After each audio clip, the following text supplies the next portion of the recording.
Two kings is the second best hand you can get in Hold'em.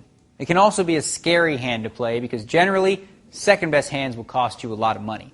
The trick to playing kings, or any big pocket pair for that matter, is not to marry them.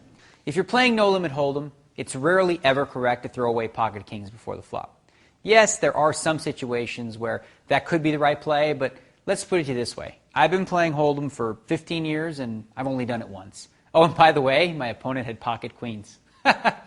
When you get kings before the flop, you're going to play them, clearly. The only question is how. The standard answer is to simply play them as you would any other hand you'd play.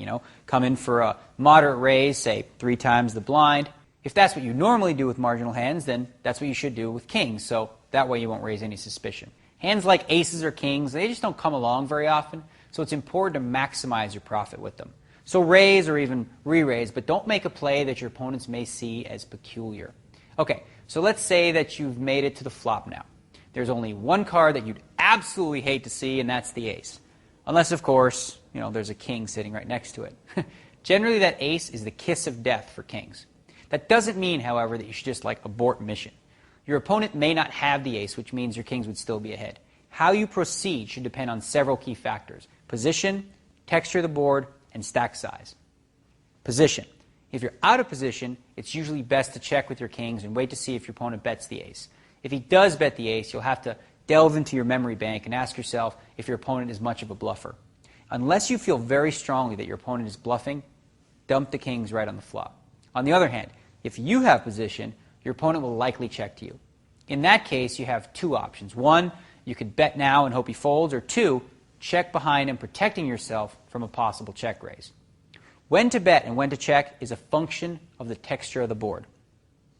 If the flop comes down ace-6-6, ace-a-7, or ace-7 deuce, you can feel free to check your pair of kings. If your kings are the best hand after the flop, they'll likely be the best hand by the river as well.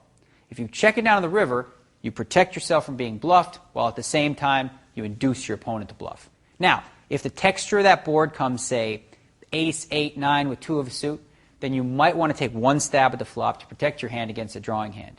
If you get raised, though, you're pretty much forced to fold your kings.